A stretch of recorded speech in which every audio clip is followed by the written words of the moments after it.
Hey, David. I'm neuropriming. I'm getting my brain a little bit more plastic so that when I do repetitive motor tasks, my muscle memory will be better. We are exploring the future of the human body and what humans will be capable of in 2050. Can we supercharge our brains to learn new skills way faster by simply wearing a mind-boosting headset? How far can we surpass our current physical and cognitive limitations? And should we? We're trying to find out in This Future You with me, Elise Hu. Hey y'all, I am NPR's Elise Hu at NPR West in Culver City. And I'm NPR's Nate Rott. I like how you're NPR's Nate. I don't know. I don't like being theirs, but it's like, you said to say NPR. They don't own me. I own me. For the next 4 to 6 weeks, we're gonna try vertical jump, something I have no experience with. But the reason we're gonna do it is because I'm gonna do it with a brain boosting headset, a transcranial direct stimulation device. And what it's supposed to do is amp up my ability to learn motor skills faster. Today is our first day. We're gonna take our measurements without. And Nate, for the next 4 to 6 weeks, you don't get a headset. No. You get nothing. So let's go. First, we needed to measure my initial jump and Nate's. Okay, so then Jump straight up. Boom! oh! Whoa. About a dozen companies out there promise to stimulate your brain to better performance, but Halo is the leading device for improving motor skills.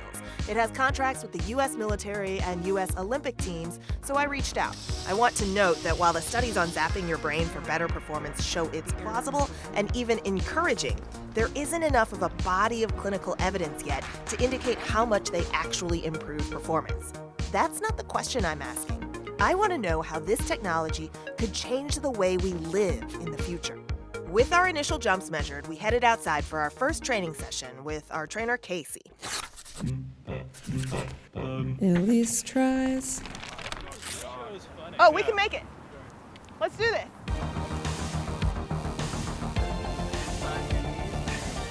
Oh, jeez. Yeah. Ah!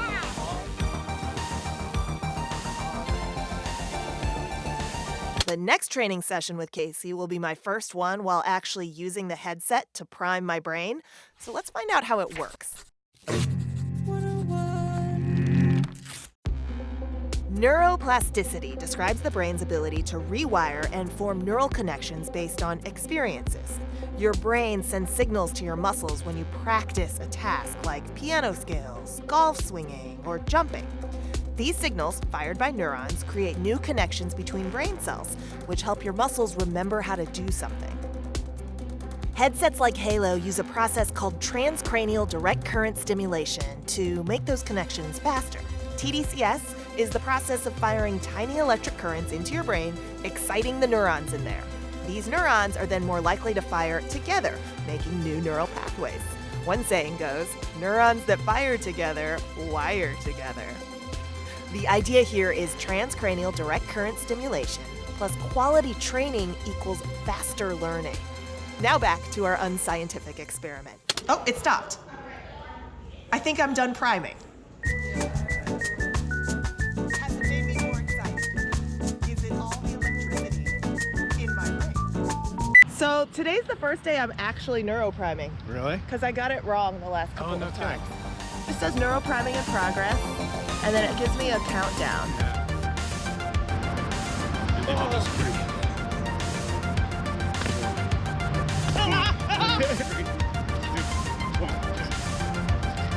All this jumping got me curious how a professional athlete thinks about a headset like this. So Halo put me in touch with volleyball player and Olympic silver medalist Kim Glass. Yeah, everyone wants to boost. Everyone's looking for the next edge. So you got one and you decided to give it a try anyway? Yeah, so they sent it to my house.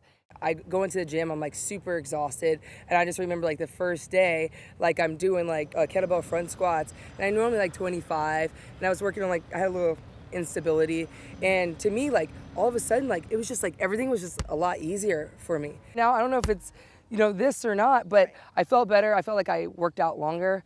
I felt like I had more strength.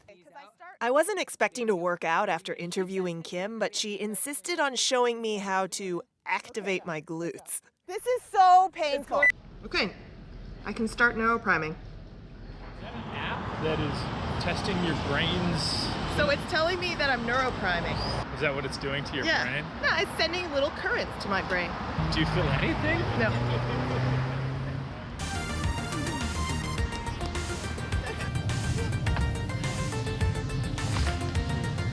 And I just need to get the nibs right over my motor cortex. I actually feel like I feel a little bit of warmth.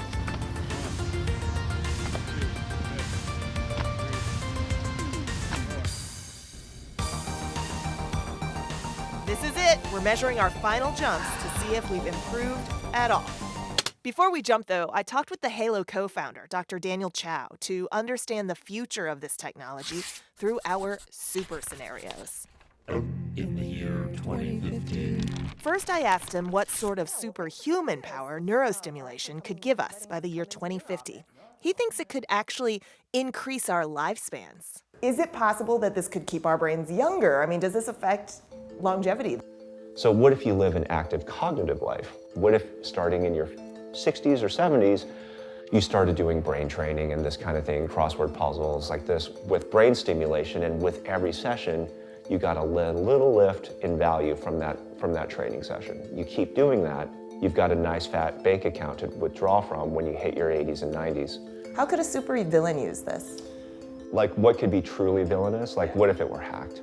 It's out there, everybody's using it, everything's in the cloud, this and that. But what's in the cloud when you're stimulating your brain? Like, what would be hacked? So what if you change the stimulation? You could flip the waveform so that it does the opposite. Oh no, you could take twice as long to learn things?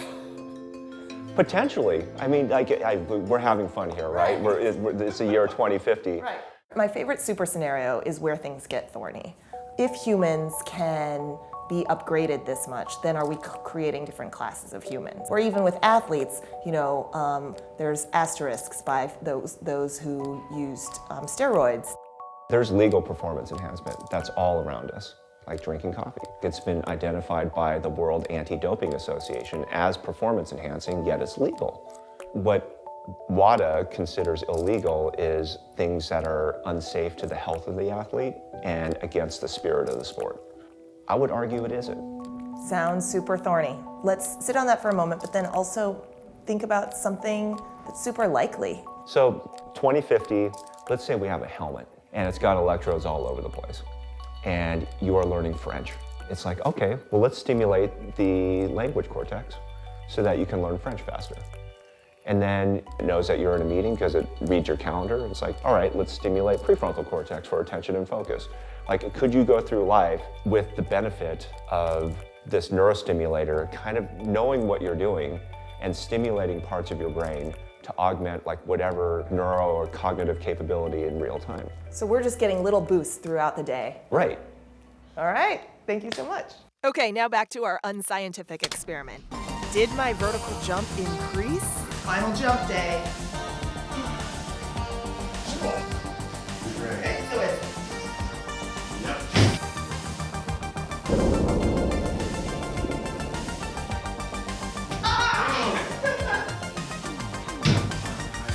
I just wanted a dramatic improvement, and like an inch seems kind of disappointing, I suppose. But Casey thinks that it's still significant. I think it's very significant. You jumped over an inch higher than you did 5 weeks ago, 6 weeks ago. It's a solid improvement. I've spent so much of this episode in this headset that I feel like I should wear it to close things out. Overall, we are still waiting for more and more studies to come out on the science behind this TDCS. But I don't feel like anything at all. It doesn't give me any sort of pain or any effects that I can notice while I'm wearing it. So if it does give me an extra edge, why not? To follow along the future with us, you can follow us at npr.org/futureyou, and I always want to hear your feedback, so you can message me at Elise Hu or futureyou@npr.org. Okay, for now, bye.